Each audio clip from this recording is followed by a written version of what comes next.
Boa noite. Hoje a live vai ser um pouco mais breve, das 19 horas. A gente vai falar sobre um erro, o principal erro, para você não cometer esse erro, né? Quando você for falar com seus alunos ou com seus filhos, o principal erro, né? Hoje a gente vai falar sobre isso, sobre o que as pessoas erram e o que elas devem evitar ou quais as melhores práticas, quais as melhores técnicas, o que as pessoas devem fazer, tá? Esse erro pode acabar com a sua reputação como pai ou professor. Então toma muito cuidado com o que vocês fazem com os seus filhos, ok? Então, meu nome é Mário Schmidt Neto, eu sou professor de música e eu te ajudo a ter um filho nota 10, utilizando a música. Então, as minhas técnicas, os meus métodos falam sobre isso, sobre como gerar conexão, como fortalecer os vínculos entre pais e filhos. E essa é a minha ideia e essa é a minha proposta e o meu propósito de vida é trazer essas informações aqui para outros pais e outros professores que também gostam e acreditam na música como é, que tem um poder transformador, tá? Como um instrumento, né, de transformação da educação, tá? Principalmente nas pessoas que acreditam na educação como essa ferramenta transformadora. Eu acredito muito na educação como o único meio da gente melhorar a nossa sociedade através da educação das nossas crianças. Não tem outro meio, não tem outra alternativa a não ser trabalhar a educação desde a primeira infância. Hoje a gente vai falar um pouco sobre isso. É, essa aula então é uma oportunidade da gente aprender e melhorar o nosso entendimento sobre o que é educação, sobre o que a música representa dentro da educação e sobre como a música pode ajudar nessa jornada aí da educação na primeira infância, tá? As conexões que a música faz, elas são únicas. Então ela trabalha todas as partes, né, praticamente da aprendizagem aí, e ela toca em temas e coisas sensíveis, né, para a criança, e a gente consegue trabalhar tanto emoção, parte efetiva, quanto assuntos relacionados a, a espacial, percepção auditiva, enfim, várias coisas que a gente pode trabalhar além da música, tá? Estão relacionados com a parte emocional e com a parte cognitiva da criança. Então, eu sei da importância, né, mas eu queria trazer aqui para outras pessoas e tentar passar um pouco daquilo que eu acredito que seja o principal, né? O que é importante aí para as crianças, o que é importante para a gente estar trabalhando e para a gente se preocupar. E hoje a gente vai falar sobre o principal erro que você não deve cometer com as crianças. Não cometa esse erro, ele pode custar caro e ele pode custar a sua reputação como pai ou pior, como professor, tá bom? Então eu queria contar um pouco, começar contando um pouco, né, da história e lembrar de como era e trazer essa reflexão para quem quiser me ajudar aí na reflexão sobre como era quando a gente era criança. Eu sempre tento conectar com a minha criança interior para que faça sentido para mim. Por quê? A educação ela tem que fazer sentido também para o educador, não só para a criança, ela tem que fazer sentido para o pai ou para o educador que está passando a atividade, que está ali propondo aquela atividade, tá?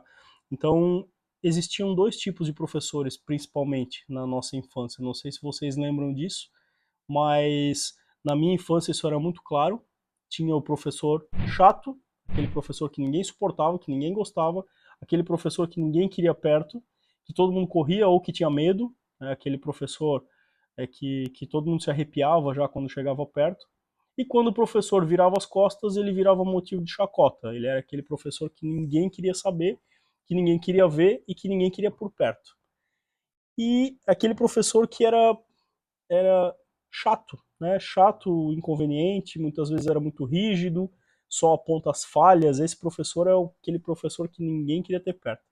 Então, assim, a gente era bem nítido isso. Tinham alguns professores, vocês devem lembrar na memória agora, tinham vários assim, né? Na minha escola tinham alguns. Aí eles levavam apelidos, eles não gostavam do apelido, eles por vezes entravam em discussão com a turma, alguns alunos, né, mais é, com mais uma personalidade um pouco mais forte acabavam tendo é, alguns problemas aí, enfim. Então, os professores tem as dificuldades comportamentais e os alunos também, né? Então, assim, esses professores, eles sempre eram, eram temidos pelo excesso de cobrança, né? Pelo apontamento dos erros e falhas. Então, as crianças geralmente tinham medo de serem apontadas ou de serem expostas, né, ao ridículo, principalmente ali no ensino fundamental e nos primeiros anos de vida a gente tem muito medo, né, da exposição. Isso gera muitos traumas, tá? E aquele professor que vivia reclamando, né? Tinha também professor que entrava na sala de aula e ficava 30 minutos reclamando, numa aula de 40, e 10 minutos falando de coisas aleatórias, né? E a aula mesmo não acontecia. Mas em contrapartida, eu tive muitos professores bons. Eu estudei sempre em colégio público, então eu venho de uma educação pública e eu acredito na educação. Numa escola, era uma escola muito boa que eu estudei, apesar de ser pública, né? Toda a minha infância foi na mesma escola, então eu tenho boas lembranças, eu tenho lembranças carinhosas dessa escola e de muitos professores bons. Não eram todos chatos, passaram alguns nem tão legais, mas tinha aqueles professores que a gente lembra até hoje, com carinho, que a gente tem saudade, que a gente fala com os amigos da época e a gente lembra até hoje com carinho dessas pessoas, como eles eram especiais e como eles são lembrados.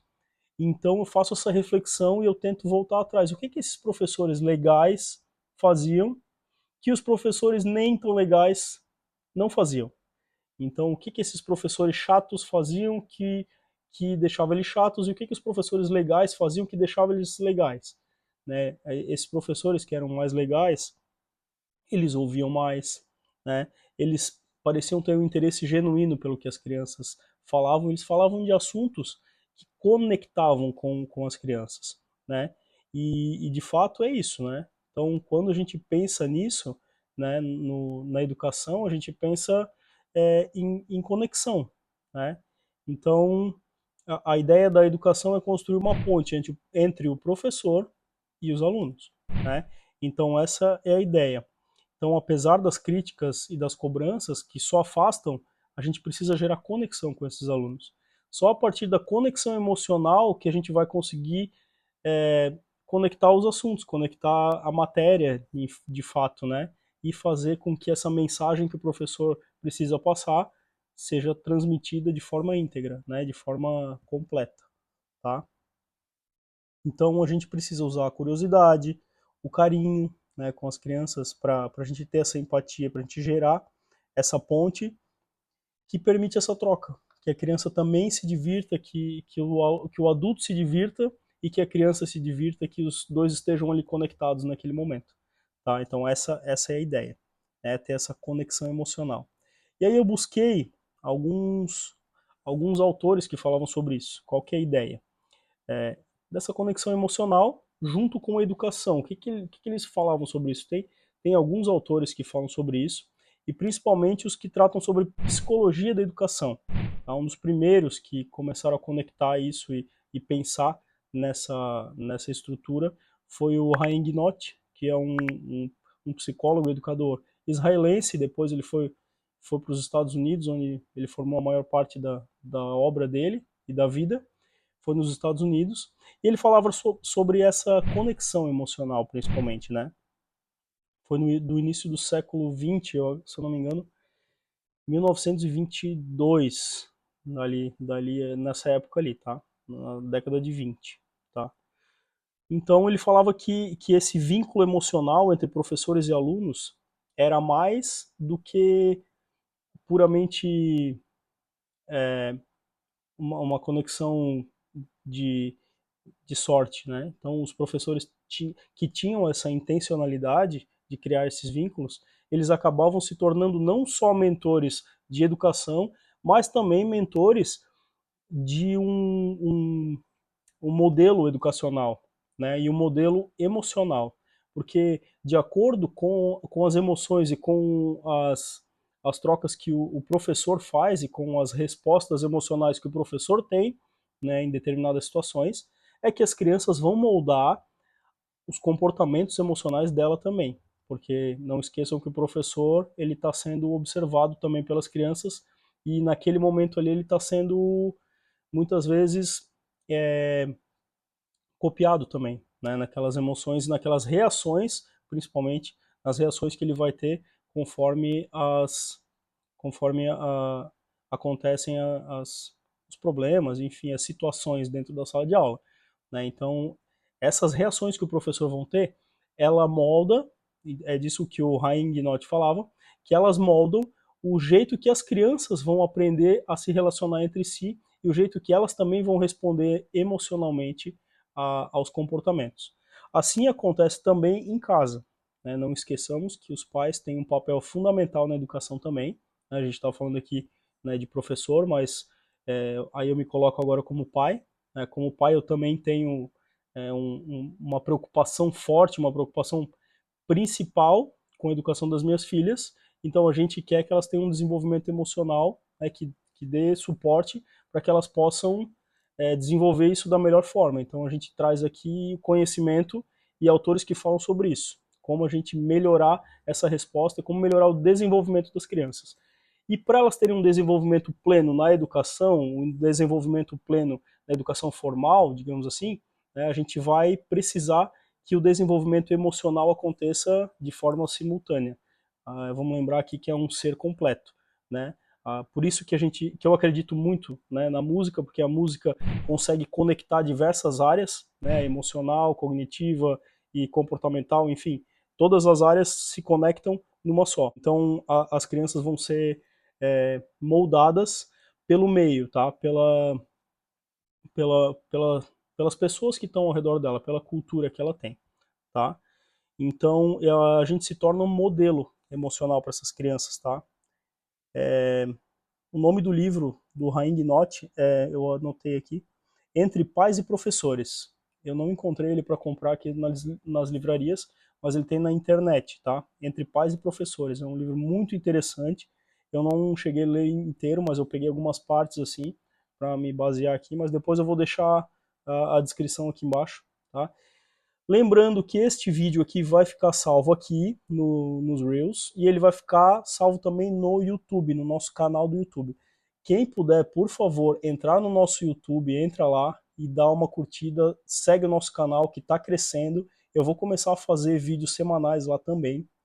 Essas duas lives semanais eu vou deixar lá e eu quero fazer mais um vídeo mais completo, assim, trazer mais práticas, tá? Lá no vídeo do YouTube semanalmente. Então, essa é a minha ideia aqui, tá? Um outro cara que fala muito sobre o desenvolvimento emocional, eu estou fugindo um pouco do tema aqui falando de desenvolvimento emocional, tá? Depois eu vou voltar, que é o pior erro do professor, que é o tema da live, eu já vou voltar lá. O Daniel Goleman, tá? Que ele também fala sobre inteligência emocional, né? Então a inteligência emocional que ele fala sobre como as emoções desempenham um papel fundamental no aprendizado e nas conexões que a gente faz, conexões cerebrais na hora do aprendizado. Então esse desenvolvimento emocional ele é super importante, tá? Nesse desenvolvimento, principalmente na primeira infância, tá? E a interação em sala de aula, né? Que é o mais importante, ok?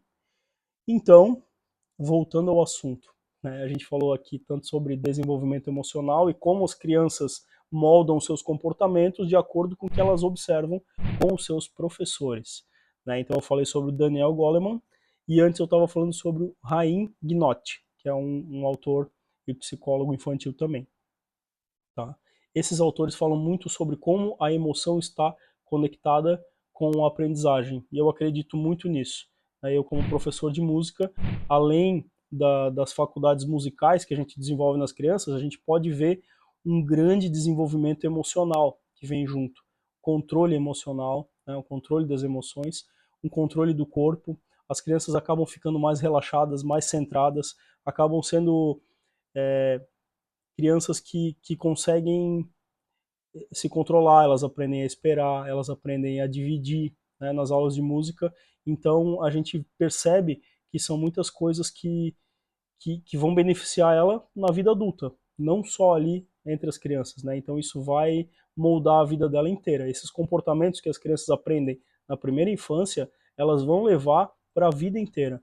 Então, Aí está a grande responsabilidade de nós, pais e professores. Nós temos uma imensa responsabilidade como a gente responde a determinadas situações, tá? O nosso controle emocional, ele vai moldar a forma com que as nossas crianças aprendem a lidar também com as emoções delas. Então, o principal erro que você não pode cometer como pai ou como professor é explodir, é brigar ou berrar com uma criança porque ela cometeu um erro, tá? Principalmente numa prática educativa ou em algum comportamento que não foi de acordo ali, tá? Naquele momento da prática. Se a gente fizer isso, a gente quebra essa conexão, né? Então, as nossas conexões emocionais com alunos ou com os nossos filhos, os nossos relacionamentos, eles são construídos ao longo da vida. Então, a gente vai construindo, a gente vai alimentando, a gente vai nutrindo aquele relacionamento, a gente vai construindo essas pontes. Então, quando a gente quebra essa conexão e a gente explode ou a gente reage de forma impulsiva e agressiva com uma criança que está aprendendo, que não sabe nem o que está acontecendo direito ali, ela está moldando a personalidade e os comportamentos dela. Quando ela vê um adulto se descontrolando, que é um adulto que deveria ser o adulto da relação, ou a pessoa controlada ali, quando essa criança vê o adulto se descontrolando, ela fica perdida. Ela não sabe o que está acontecendo, ela fica sem chão, tá? E muitas vezes as crianças ficam piores ainda, né? Falando de comportamento, então, se um professor pede silêncio gritando, dificilmente ele vai conseguir algum resultado no pedido dele, né? Então, eu sei que é complicado, que dependendo da idade, as crianças são muito ativas, elas são é, muito, é, muito enérgicas, né, nas relações. Então, a gente precisa ter técnicas para lidar com isso. A gente precisa, nós, né, primeiro, termos o nosso controle emocional, para depois a gente conseguir também passar esse controle e passar essa segurança para que as crianças também consigam se controlar, né? Então, esse é o principal erro, assim, você não pode se descontrolar, você precisa ter técnicas e usar de técnicas para conseguir manter o controle. Se você não consegue se controlar, dificilmente você vai controlar uma turminha de crianças. E é bem real isso. Então, se uma professora que entra em sala de aula, que começa a gritar com todo mundo, fulano, sai daqui, fulano, não sai, fulano, não vai... Essa professora, a gente viu até agora eu não queria entrar em assuntos polêmicos, mas a gente viu aí um caso que tem ocorrido de violência dentro da escola, né, com professores.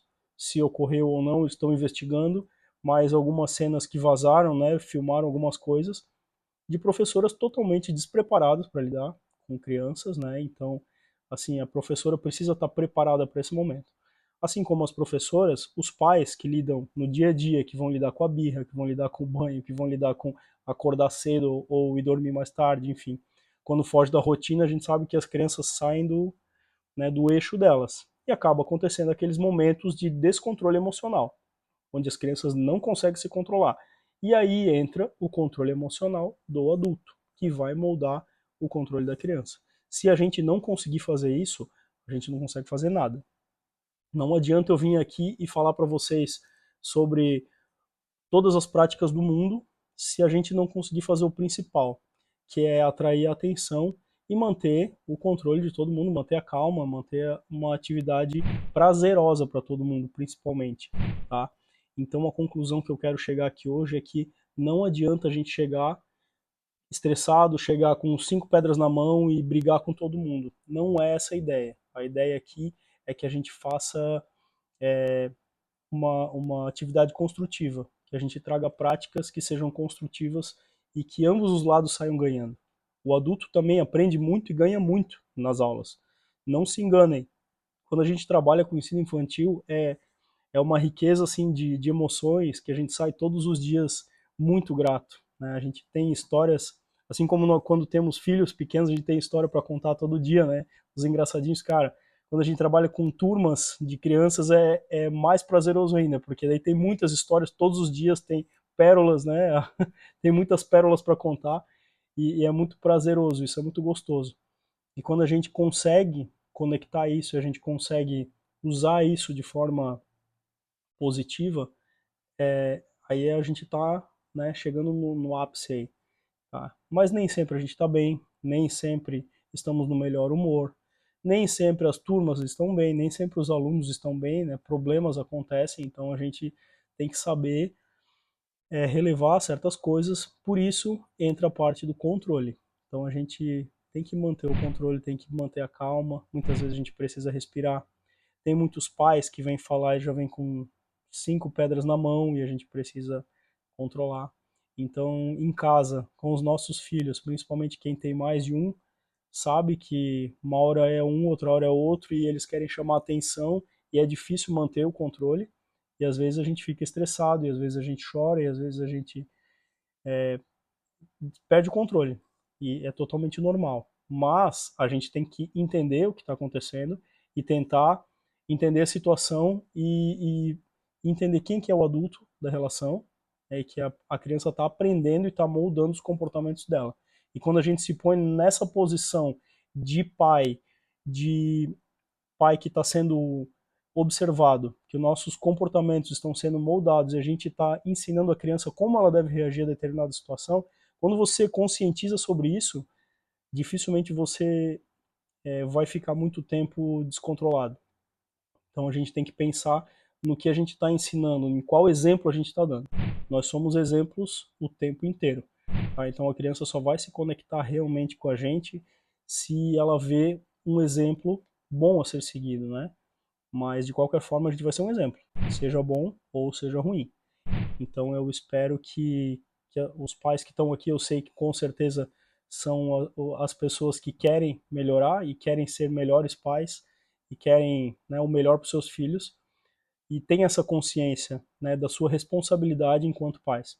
Eu acho isso muito legal e eu acho muito prazeroso estar aqui dividindo isso com vocês e compartilhando um pouco dessas ideias que eu venho trazer aqui, tá bom?